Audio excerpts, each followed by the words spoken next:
Welcome back to the National Football Tuesdays weekly show, where I recap what happened in the NFL that week.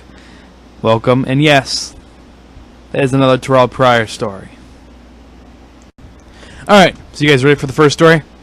Alright, so, John Moffitt, a former third-round pick for the Seattle Seahawks, stepped away from the NFL 2 years ago. Now he's making his return to the NFL. The Eagles, after releasing Pro Bowl guard Evan Mathis, need to fill that spot, so they signed ex-retired NFL guard John Moffitt, who came out of retirement and will now play for the Eagles. Moffitt started 15 games over 2 years in Seattle before a 2013 trade to Denver.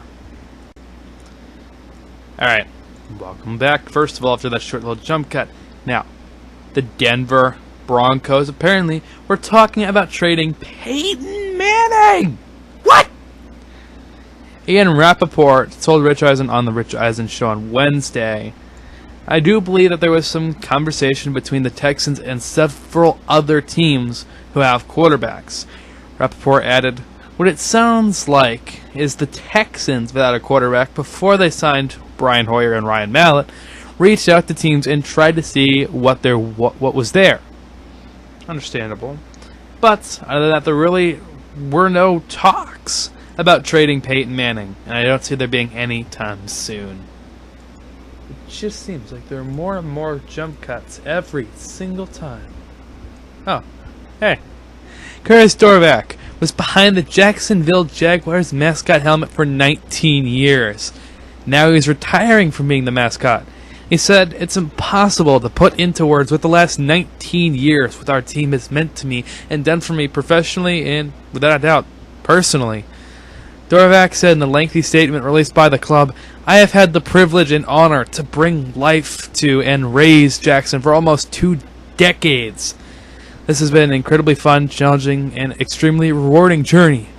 I've been asked often over the years, when do you think you'll retire? My answer was usually either tomorrow or some other time. Well, time has come, and I hope him the best in his future outside of the NFL. Ahmad Bradshaw, ex-Giant and Colts running back, currently a free agent, is facing a 1-game suspension. Why is he facing a 1-game suspension? Bradshaw is facing a 1-game suspension for violating the league's policy on substance abuse. Previously, the running back pled not guilty to a marijuana possession charge in February. So, as Waffle would say, he needs to get off the weed. Alright, last story of the day. And that brings us back to Terrell Pryor, who, after changing position from quarterback to wide receiver, will be staying in Ohio after being released by the Bengals about a week ago. The Cleveland Browns announced they signed Pryor as a wide receiver, and he will be fighting for a starting job as a wide receiver. Pryor is now signed with his 3rd team this offseason, the Chiefs, the Bengals, and now the Browns.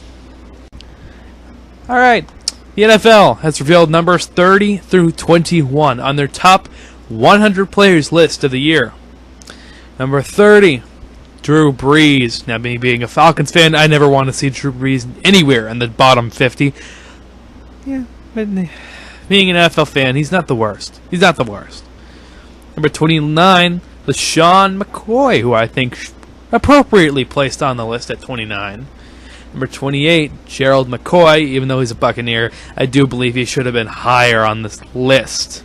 Not number 28, somewhere maybe 19, 20? No, he's number 28, though. Number 27, Justin Houston, who I believe should have been in the teens, like 16, 15, or 14, anywhere around there. He did total 20-plus sacks this year. Don't sleep on him next year. Number 26, Big Ben Roethlisberger, appropriately placed on this list. Number 25, the top-rated offensive lineman, Joe Thomas, who is still, I believe, the best offensive lineman in the NFL today. Number 24, Ndamukong Suh, who now a Miami Dolphin and chasing the money. Well, now, of course, he's on this list. Good for him, by the way. Number 23, Joe Hayden, I believe he's the number 3 or number 4 ranked cornerback on this list. Obviously, the guys being ahead of him are Darrelle Revis, Richard Sherman, and I'll leave that last one for you to decide. Number 22 surprised me when I saw this the other night. Russell Wilson! Why is Russell Wilson number 22? In his 3 years of being in the NFL, he has led them 11-plus wins each season and back-to-back Super Bowls. And at number 21, another member of the Seahawks, this one in the Legion of Boom, Earl Thomas, appropriately placed at number 21. And you could argue that he could be higher, on this list, but I feel like this is where he belonged at number 21. Alright, that's it for this week. Now remember to leave a like, comment, subscribe, do all those other lovely things. And remember, I better not see Terrell Pryor on next week's show. No Pryor!